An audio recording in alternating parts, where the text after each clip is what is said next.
Saya berterima kasih kepada semua yang sudah hadir di tempat ini. Merry Christmas. Ada sukacita hari ini. God is good all the time and all the time. Saya mau dengar lebih keras lagi. God is good all the time. Amin. Amin. Tema Natal tahun ini adalah If Christmas Never Existed. Tapi sebelum kita masuk ke dalam pembahasan ini, karena ini Natal, saya mau membukanya dengan sedikit berbeda. Saya mau ada icebreaker supaya kita nggak kaku ya, supaya santai. Saya juga bisa tenangan sedikit. Maka saya mau ngajak Yudi sama Andes untuk main games. Mungkin Yudi sama Andes bisa maju ke depan. Dan saya minta dukungan saudara ya. Mungkin yang dari sini akan mendukung Yudi, yang sebelah sini akan mendukung Andes. Tapi karena banyak undangan, mungkin banyak yang nggak tahu Yudi yang mana. Boleh angkat tangan. Andes, ya. Kita akan main musical chair. Saya minta mereka main musical chair hari ini. Tapi kali ini sedikit berbeda. Mereka nggak bermain seperti biasa, tapi saya akan tutup mata mereka. Tolong tutup. Sini Andes. Jadi mereka blindfolded.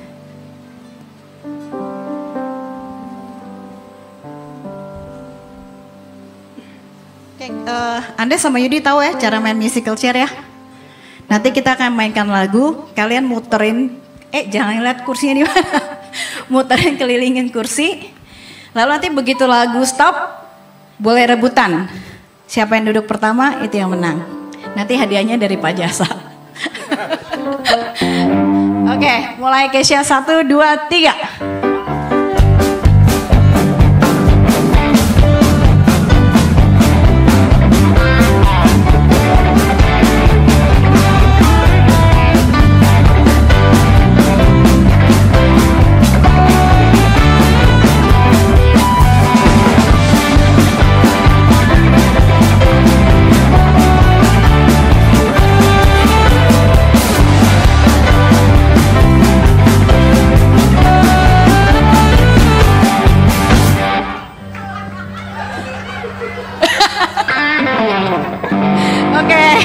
Thank you, Yudi menang. Nanti habis. Selamat Yudi. Terima kasih bantuannya. Terima kasih Andes buat bantuannya. Jadi tadi musical chair ya saudara. Supaya kita nggak kaku, kita ada have fun sedikit. Jadi tema tahun ini If Christmas Never Existed. Jika Christmas tidak pernah ada, jika Yesus tidak pernah lahir di dunia. Saudara, ketika manusia jatuh dalam dosa, waktu Adam dan Hawa jatuh dalam dosa, saudara, mereka terputus dari Allah. Mereka terputus dari Tuhan. Sebentar ya. Oke. Jadi keadaan yang terputus dari Tuhan menyebabkan mereka berada di dalam kegelapan, saudara. Maka kita bisa lihat keadaan manusia setelah kejatuhan mereka dalam dosa. Kita bisa melihat bahwa terjadi pembunuhan antara saudara, pengkhianatan antara saudara. Kita bisa melihat adanya pernikahan yang poligami. Kita bisa melihat bahwa ada hubungan seks antara ayah dan anak bahkan. Dan bukan itu saja saudara, penyembahan berhala juga menjadi sesuatu yang tidak asing bagi mereka. Itu menjadi sesuatu yang biasa. Karena pada hakikatnya di hati manusia mereka tahu ada Tuhan. Dan mereka tahu mereka membutuhkan Tuhan. Tetapi mereka tidak bisa menemukan Tuhan itu. Mereka mencari, tetapi mereka tidak bisa menemukan Tuhan yang sesungguhnya. Maka saudara, mereka mulai mereka-reka dengan imajinasi mereka, dengan pikiran mereka, dan mereka mulai membentuk patung-patung, dan mereka mulai menyembah patung-patung itu sebagai Allah. Nah, kenapa penyimpangan-penyimpangan ini terjadi, saudara? Karena mereka berada di dalam gelap. Karena mereka tidak bisa melihat. Sama seperti tadi, waktu Yudi dan Andes bermain musical chair. Cepet sih, soal Yudi rada curang. Tadi dia megang bangkunya ya. Tapi kita lihat, kalau mereka dibuka, pasti akan arahnya lebih teratur. Andes nggak akan sampai hampir jatuh tadi. Di situ ya. Karena dia pasti tahu ada tangga. Maka sungguhnya sesuatu yang simple menjadi lebih sulit, menjadi lebih sukar ketika kita berada di dalam gelap. Ketika kita berada di dalam gelap, saudara, kita nggak tahu kemana kita harus melangkah. Maka keputusan-keputusan yang kita buat, langkah-langkah yang kita buat, kerap kali itu menjadi keputusan yang salah. Maka hidup kita menjadi tidak berkualitas. Dan bukan saja tidak berkualitas, tapi hidup kita menjadi lebih menakutkan, saudara. Dan ini yang terjadi ketika manusia jatuh ke dalam dosa. Segala keputusan mereka, segala usaha mereka untuk berbuat baik, itu gagal. Segala jerih payah mereka untuk mencari Tuhan, juga gagal. Meskipun kemudian Tuhan memberikan hukum Taurat, sehingga mereka memiliki guideline, saudara. Apa yang baik dan apa yang buruk, tetap mereka memilih yang salah. Tetapi puji Tuhan, kita punya Tuhan yang sangat baik. Dia tahu kita gak mampu keluar dari kegelapan itu sendiri. Dia tahu kita gak mampu mencari Dia dengan kekuatan kita sendiri. Maka Dia datang ke dalam dunia. Dia datang dalam rupa seorang manusia untuk menyelamatkan kita semua. Amin. Nah, saudara, sebelum kita membahas apa yang terjadi jika Yesus tidak pernah datang, saya mau kita terlebih dahulu membahas apa yang Dia berikan dengan kedatangannya. Apa yang Dia berikan kepada kita melalui kelahirannya sebagai manusia. Yang pertama, kelahirannya membawa terang kepada kegelapan. Yesaya 9 ayat 1 berkata, bangsa yang berjalan di dalam kegelapan telah melihat terang yang besar. Mereka yang diam di negeri kekelaman, atasnya terang telah bersinar. Saudara, di sini Yesaya sedang menubuatkan akan kedatangan seorang Mesias. Yesaya sedang menubuatkan akan kedatangan seorang juru selamat, terang itu. Dan kita tahu bahwa terang itu adalah Yesus sendiri. Dan Yesus sendiri berkata hal yang sama tentang dirinya di Yohanes 8 ayat 12. Dia berkata, akulah terang dunia. Barang siapa mengikut aku, ia tidak akan berjalan dalam kegelapan, melainkan ia akan mempunyai terang hidup. Jadi kita tahu, saudara, bahwa Yesus ada terang itu, terang yang sejati, terang hidup kita. Nah, apakah artinya itu buat kita? Apakah artinya terang itu? Yang pertama, terang menyingkapkan kebenaran. Terang menyingkapkan kondisi yang sebenarnya. Jadi dengan adanya terang, kita bisa melihat ketidaksempurnaan, kerusakan, tetapi at the same time kita juga bisa melihat kesempurnaan. Ketika terang itu datang, kita bisa melihat kondisi kita bahwa kita ini berada di dalam gelap. Bahwa kita ini adalah manusia berdosa. Kita bisa melihat kebobrokan kita, segala kesalahan kita. Tetapi adanya terang itu juga membuat kita bisa melihat keindahan Tuhan, keagungan Tuhan, kebaikan Tuhan, dan kesempurnaan Tuhan. Maka kelahiran Tuhan Yesus yang ada terang itu sendiri, Dia membukakan mata kita, saudara, akan siapa kita, akan siapa Tuhan. Bahwa kita gak mampu mencapai kesempurnaan Tuhan dengan kekuatan kita sendiri. Kita gak bisa keluar dari kegelapan itu, dan kita membutuhkan seorang juru selamat. Terang juga memberikan kita direction. Simple aja, saudara, kalau kita berada di ruang gelap seperti tadi Andes, kita nggak tahu apa yang ada di sekeliling kita. Kalau ruangan ini gelap, saya nggak tahu bahwa di depan saya ada podium. Saya nggak akan tahu kalau saya melangkah beberapa langkah di sini ada tangga. Saya nggak akan tahu. Maka saya akan sedikit lebih ragu untuk melangkah. Karena kalau saya jalan ke sana, saya mungkin ketabrak. Jalan ke sini, saya mungkin ada lubang. Nah, ketika nggak ada terang, kita nggak ngerti arah kita harus kemana. Kita nggak tahu kemana kita harus melangkah. Tetapi ketika terang itu datang, saudara, kita bisa melihat keadaan kita. Ketika ada terang, saya bisa melihat di sini ada podium. Oh, jadi kalau saya mau maju, saya harus sedikit miring supaya saya nggak menabrak podium ini. Ya kan? Jadi ketika kita ada terang, kita mulai tahu, kita mulai melihat arah tujuan kita. Ya, terang itu memberikan kita direction dan membuat kita bisa melangkah dengan sebuah kepastian. Terang juga memberikan kita harapan.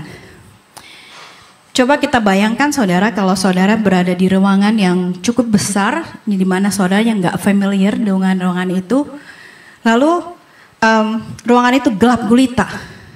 Saudara nggak bisa ngelihat jendelanya di mana, nggak bisa lihat pintunya di mana. Saudara nggak tahu di sekeliling saudara ada apa. Kira-kira bagaimana perasaan saudara? Kalau saya membayangkan, saya mungkin akan merasa takut. Saya akan merasa cemas. Saya akan merasa nggak ada harapan karena saya nggak tahu gimana cara saya keluar dari ruangan yang gelap ini. Tetapi seandainya pagi mulai datang, cahaya matahari mulai masuk di jendela, saya mulai melihat sedikit sinar terang, harapan itu mulai muncul. Oh, saya mulai bisa melihat ada jendela di sana. Now I can find my way out. Jadi terang itu memberikan kita harapan. Dan inilah yang diberikan Yesus sebagai terang, saudara. Dia menyingkapkan kebenaran, memberikan kita direction, dan memberikan kita harapan. Dan itulah mengapa Yesaya mengatakan bahwa dia adalah penasehat yang ajaib. Karena sebagai penasihat yang ajaib, dia menyatakan kebenaran kepada kita. Dia memberikan direction kepada kita, dia menuntun kita, dan dia memberikan kita pengharapan. Yang kedua, kelahiran Yesus menebus kita dari dosa. Mungkin Anda berkata, Bu, salah. Kematiannya yang menebus kita dari dosa, bukan kelahirannya. Betul. Tapi kalau nggak ada kelahirannya, nggak akan ada kematiannya. Maka Yohanes 12 ayat 47 berkata, aku datang bukan untuk menghakimi dunia, melainkan untuk menyelamatkannya. Jadi Yesus datang untuk menyelamatkan kita. Dan untuk menyelamatkan kita, Yesus yang ada Allah itu sendiri harus datang dalam rupa manusia. Dia harus menjadi salah satu dari kita karena dia harus mati menggantikan kita. Karena dia harus menanggung dosa kita. Dosa kita harus dibayar oleh darah dari seorang manusia juga. Tetapi nggak bisa sembarang manusia, saudara. Harus manusia yang sempurna, yang tidak bercela, yang tidak berdosa. Dan itulah mengapa harus Allah sendiri yang turun, karena hanya dia yang sempurna. Tapi saudara jangan dikira karena dia adalah Allah, maka ketika Yesus mengalami pencobaan di dunia,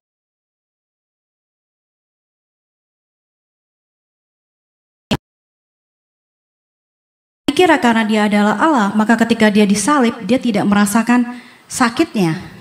Gak gitu, saudara. Dia tetap mengalami apa yang kita alami. Dia merasakan apa yang kita rasakan. Karena dia adalah 100% manusia dan 100% Allah. Ibrani 4:14 berkata, sebab imam besar yang kita punya bukanlah imam besar yang tidak dapat turut merasakan kelemahan-kelemahan kita. Sebaliknya sama dengan kita, ia tidak dicobai, hanya tidak berbuat dosa. Jadi dia merasakan pergumulan kita. Dia tahu kelemahan kita, saudara. Dan ketika dia disalib, saudara, dia mengalami sakit yang sama. Dia mengalami sakit yang luar biasa. Tetapi dia tetap memilih untuk menjalani hukuman salib itu. Dia memilih untuk merasakan, menanggung sakit itu. Karena dia ingin menyelamatkan kita. Dan itulah mengapa Yesaya menamakan dia Allah yang perkasa, saudara. Dia tidak hanya menyingkapkan dosa kita. Dia tidak hanya memberikan kita direction dan memberikan kita harapan. Dia bukan hanya penasehat yang memberikan kita things to do list untuk kita diselamatkan. Enggak. Tetapi sebagai Allah yang perkasa, dia melakukannya untuk kita. Dia mati buat kita. Amin. Thank you.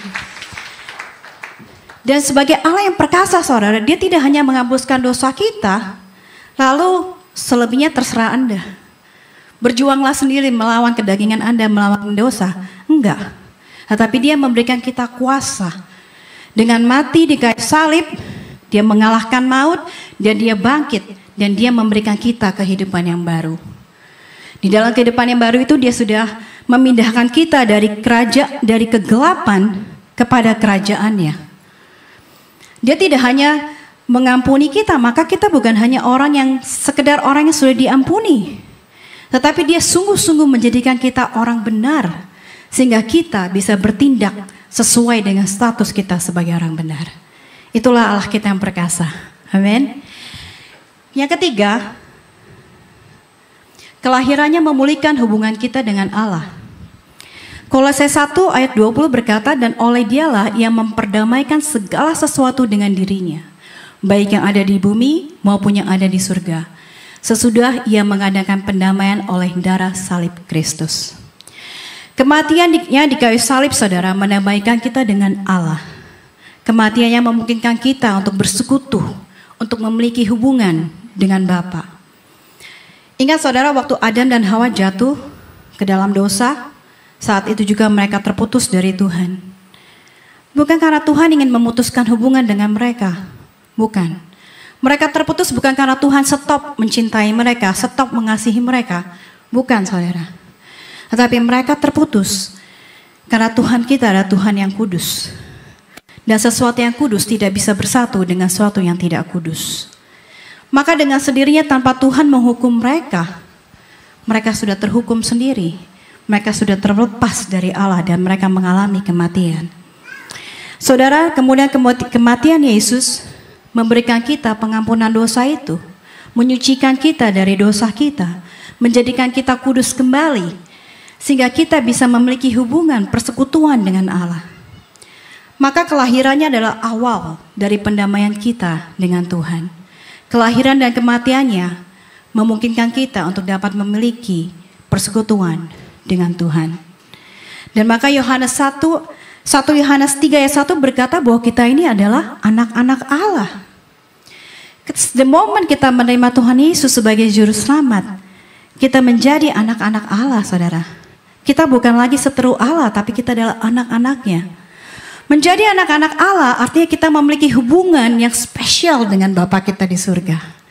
Menjadi anak-anak Allah artinya kita dipelihara, artinya kita dilindungi, artinya kita dikasihi dengan sepenuhnya oleh Dia. Menjadi anak Allah artinya kita tidak pernah dan tidak akan pernah menghadapi tantangan-tantangan di hidup kita sendirian. Seperti yang dikatakan di Ulangan 31 ayat 8. Sebab Tuhan, Dia sendiri akan berjalan di depanmu, Dia sendiri akan menyertai engkau, Dia tidak akan membiarkan engkau dan tidak akan meninggalkan engkau. Janganlah takut dan janganlah patah hati. Jadi artinya menjadi anak Allah, kita dapat menjalani hidup kita dengan dengan kekuatan, dengan ketenangan, dengan rasa aman, dengan kedamaian dalam hati kita. Karena kita memiliki Bapa yang terus-menerus memperhatikan kita. Kita memiliki Bapa yang matanya terus-menerus tertuju kepada kita. Kita yang memiliki Bapa yang mengenal kita secara penuh. Saudara, kalau bicara tentang Bapa, almarhum papa saya, Junaidi Perwata, dia bukan tipe orang yang suka ngomong banyak. Tetapi papa selalu menunjukkan kasihnya kepada anak-anaknya melalui tindakan-tindakannya. Nah, saya ingat ketika papa saya masih hidup, saudara, papa tuh paling senang kalau sore-sore duduk di depan teras rumah sambil dipijit. Kadang-kadang ada mama atau kalau mama lagi mandi kadang sendiri. Dan saya ingat waktu itu saya lagi ada masalah cukup berat. Tapi karena memang tiap hari saya datang ke rumah papa, saya tetap sore itu saya datang ke rumah papa. Tapi saya berusaha untuk tersenyum supaya papa nggak tahu saya punya masalah. Lalu papa lagi duduk dipijit sendiri. Saya duduk di sebelah papa, saya cium papa, saya sapa papa, lalu saya duduk di sebelah papa. Terus tahu-tahu papa bilang gini, papa panggil saya Dedek. Dek, ada masalah apa? Kok gue lihat hati lu susah? Saudara, saya belum cerita sama papa. Saya cuma cium papa lalu saya duduk. Muka saya pun tersenyum. Tapi papi saya tahu perasaan saya. Papa saya tahu apa yang saya alami saat itu. Dan sebelum saya menjawab papa bilang gini sama saya. Tenang, gak apa-apa, percayalah, tenang. Amazing saudara, karena saat itu ketika papa bilang tenang, beban saya saat itu langsung terangkat saudara. Saya memiliki ketenangan, saya mendapat ketenangan yang luar biasa. Papa belum kasih saya nasihat apa-apa saat itu. Solusi dari problem saya juga belum selesai. Tapi ketika papa ngomong gitu, tenang, gak apa-apa, percaya. Saya langsung merasa, saya diingatkan, Bahwa apapun yang terjadi dalam hidup saya selama papa mama saya masih hidup, saya selalu punya seseorang yang siap menolong saya. I can always turn to them. Itulah papa saya, saudara. Tapi saya mau bilang sama saudara-saudara, Bapa kita di surga itu juga sama. We can always count on Him. Kita selalu bisa menaruh pengharapan kita kepada Bapa kita di surga. Saudara, kalau kita menaruh pengharapan, bisa menaruh pengharapan kepada Papa di dunia, terlebih lagi kita bisa menaruh pengharapan kepada Bapa di surga. Amin. Dan hubungan kita dengan Papa kita di dunia itu ada masa tenggangnya, ada expiration date-nya, ketika dia berpulang atau ketika kita yang berpulang. Tetapi saudara, hubungan kita dengan Bapa kita di surga gak ada masa tenggangnya, gak ada expiration date-nya, saudara. Kita tetap menjadi anak-anaknya, kita baik di dunia ini maupun ketika kita pulang ke rumah Bapa. Dan inilah yang sebenarnya dikatakan oleh Paulus di Roma 8 ayat 38 sampai 39. Sebab aku yakin bahwa baik maut maupun hidup, baik malaikat-malaikat maupun pemerintah-pemerintah, baik yang ada sekarang maupun yang akan datang, atau kuasa-kuasa baik yang di atas maupun yang di bawah, ataupun sesuatu makhluk lain, tidak akan dapat memisahkan kita dari kasih Allah yang ada dalam Kristus Yesus Tuhan kita. Amin, saudara. Puji Tuhan, Dia sungguh sangat baik. Dan inilah mengapa Yesus menamakan Dia Bapa yang kekal. Sebagai Bapa yang kekal, Ia memberikan kita hubungan yang kekal dengan Dia. Identitas kita jelas sampai selama-lamanya, bahwa kita adalah anaknya. Tidak pernah lagi kita akan dipisahkan oleh Dia. Dan Dia menjanjikan kita kehidupan yang kekal, saudara. Sebagai Allah yang Bapa yang kekal, Dia adalah sumber hidup dan kehidupan itu sendiri. Maka ketika kita bersekutu dengan Dia, ketika kita bersatu dengan Dia, kita mendapatkan kehidupan kekal itu. Kita memiliki hidup yang berkualitas. And that's Zoe life yang Tuhan janjikan kepada kita. Dan ini membawa kita kepada poin yang keempat. Kelahirannya membawa damai kepada kita. Saudara, kita sudah dinamaikan dengan Bapa, ini berarti Roh Kudus tinggal di dalam kita. Dan Yohanes 14 ayat 16 berkata, aku akan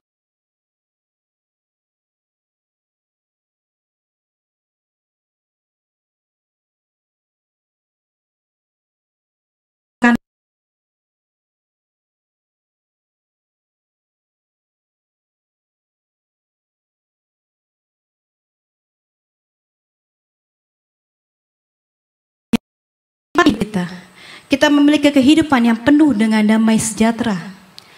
Roh Kudus, Dia akan memimpin kita ke dalam seluruh kebenaran. Dia yang akan mengajarkan kita segala sesuatu yang Bapa ajarkan kepada kita. Dia akan membawa kita ke dalam pengenalan yang lebih dalam lagi tentang Allah. Dia akan mengajarkan kita bagaimana kita harus bertindak, bagaimana kita harus melangkah, dan Dia memberikan kita kuasa, kemampuan untuk bisa berjalan di dalam kebenaran firman Tuhan. Roh Kudus memberikan kita karunia-karunia-Nya agar kita bisa menggunakannya untuk menolong satu sama lain, untuk menopang satu sama lain, sehingga kita menjadi satu kesatuan tubuh Kristus. Roh Kudus memberikan damai karena Dia ada penghibur kita. Dia selalu menghibur hati kita dan Dia memberikan kedamaian, memberikan damai sejahtera di hati kita, saudara. Jadi saudara, kelahiran Tuhan Yesus pertama-tama memulihkan hubungan kita dengan Tuhan. Kemudian memberikan damai sejahtera di hati kita masing-masing dengan adanya Roh Kudus di dalam hati kita. Dan nantinya Dia berjanji, Tuhan Yesus berjanji Dia akan datang kembali. Dia akan membangun dunia baru, bumi baru yang penuh dengan kedamaian. Dan itulah mengapa Yesaya mengatakan bahwa Dia adalah Raja Damai. Amin. Sekarang kita tahu apa yang datang, apa yang kita dapatkan melalui kelahiran Yesus, saudara. Sekarang kita dapat menjawab pertanyaannya. Apa yang terjadi jika Natal tidak pernah ada? Kita tinggal balik lagi, saudara. Jika Natal tidak pernah ada, maka terang tidak ada. Manusia tidak akan tahu kondisi mereka. Mereka nggak akan menyadari bahwa mereka berada di dalam kegelapan. Mereka nggak akan sadar bahwa mereka sedang berjalan menuju kebinasaan. Dan hidup mereka akan semau mereka. Mereka akan mementingkan diri mereka sendiri, memuaskan keinginan mereka sendiri. Akhirnya moral akan menjadi semakin buruk, bukan menjadi baik. Dan manusia akan tetap menjadi manusia yang hidup tanpa peradaban. Kedua, jika Yesus tidak pernah lahir, maka kita akan tetap hidup dalam dosa. Dan sebagai hasilnya kita tidak bisa bersatu dengan Allah. Maka kita semua tidak akan memiliki kehidupan kekal dan kita semua berjalan menuju kebinasaan. Ketiga, jika Yesus tidak pernah lahir, kita tidak akan memiliki Roh Kudus. Kita tidak akan mengenal Allah kita. Dan betapapun kita berusaha mau menyelamatkan diri kita, betapapun kita berusaha untuk mematuhi hukum Taurat yang Tuhan berikan, kita akan gagal. Dan tuntutan dari hukum Taurat itu tetap akan dikenakan kepada kita. Tapi jika kita mau berpikir lebih panjang lagi, kita mau tarik lagi ke belakang, saudara. Jika Natal nggak pernah ada, itu artinya Tuhan tidak pernah merancangkan keselamatan buat kita. Tuhan tidak pernah merencanakan kelahiran Yesus. Karena jika Dia merencanakan hal itu, Yesus pasti sudah lahir.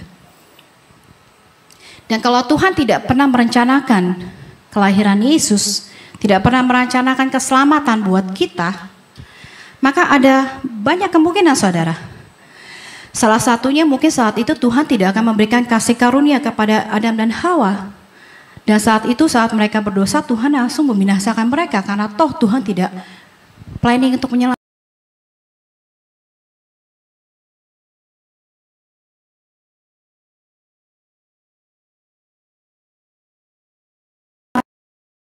Adam dan Hawa hidup, tetapi yang seperti yang sudah saya jabarkan, kita akan hidup di dunia yang kacau, dunia yang tidak bermoral, yang tidak beradab, dan kita semua sedang menuju kebinasaan. Either way, saudara, kita bisa berpikir dengan menggunakan imajinasi kita apa yang terjadi jika Allah tidak pernah merencanakan kedatangan Yesus. Tadi seperti kata John, mungkin Maria jadi yang cowok, nggak tahu, ya. Jadi segala sesuatu bisa terjadi, tetapi hasilnya pasti sama, bahwa kita pasti akan binasa. Kita nggak akan mendapatkan hidup yang kekal. Hidup yang kita jalani di dunia menjadi hidup yang tanpa pengharapan, tanpa sukacita, dan tanpa kedamaian. Tetapi puji Tuhan, saudara, meski Tuhan kita adalah Tuhan yang kudus, Tuhan yang benar, Tuhan yang adil, tetapi Dia juga Tuhan yang maha kasih. Dia gak menginginkan kita memiliki hidup yang seperti itu. Maka sejak dunia belum dijadikan, Dia sudah merencanakan kelahiran, kematian, dan kebangkitan Yesus Kristus buat kita. Seperti yang dikatakan di 2 Timotius 1 ayat 9. Dialah yang menyelamatkan kita dan memanggil kita dengan panggilan kudus, bukan berdasarkan perbuatan kita, melainkan berdasarkan maksud dan kasih karunia-Nya sendiri yang telah dikaruniakan kepada kita dalam Kristus Yesus sebelum permulaan zaman. Karena Dia mengasihi kita, saudara, Dia ingin kita hidup bukan hanya sekedar melewati hidup lalu binasa, tapi Dia ingin kita mempunyai hidup di mana kita memiliki persekutuan dengan Dia, kesatuan dengan Dia.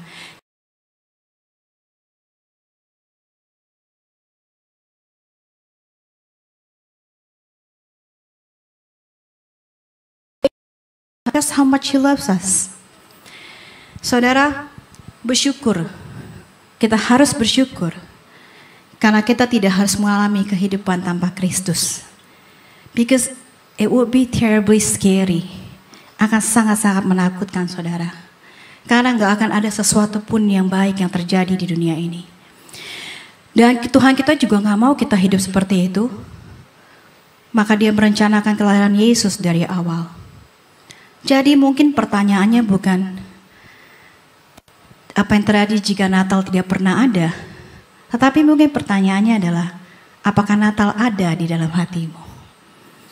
Apakah Yesus lahir di dalam hatimu? Percayakah engkau akan keberadaan Dia sebagai juru selamat engkau? Saya mau tutup dengan pernyataan ini, saudara. Buat Anda-Anda yang mungkin belum menerima Yesus Kristus baik yang di sini maupun yang di rumah. Mungkin Anda bilang, oh ya, Yesus lahir, so what? It has nothing to do with me. Ini gak ada hubungannya sama saya. Tapi saya mau kasih tahu ke saudara, bahwa it has everything to do with you. Ini berhubungan dengan Anda. Karena Yesus lahir untuk kita. Yesus mati untuk kita semua. Maka Yesus lahir buat Anda. Dia mati buat Anda. Dia lahir ke dunia ini buat Anda, saudara. Saudara, dekat-dekat Christmas ini kita sering dengar kata-kata Jesus is the reason for the season. Ya, that's right. Saya percaya Jesus is the reason for the season. Tapi boleh saya katakan kepada Anda hari ini bahwa Jesus is not the only reason for the season. Tapi you are also the reason for the season. Karena engkaulah alasan dia lahir ke dunia. Engkaulah alasan dia mati di kayu salib. And yes, it has everything to do with you. Mari kita berdoa.